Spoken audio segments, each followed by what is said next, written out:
High, চলে এসছি একটা ছোট মিনি ব্লগ নিয়ে। আমি পটায়। আজকের ডিনার হঠাৎ করে চেঞ্জ হয়ে গেল। কি হলো দেখতে থাকো। আলু ভাজা না আলু ভাজা? না না আলু ভাজা।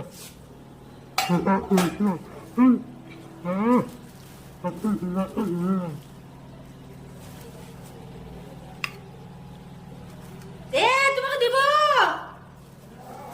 দিও।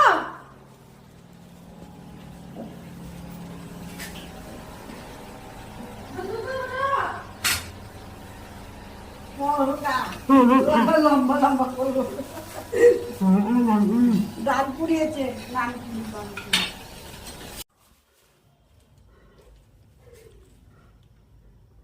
Assalamualaikum.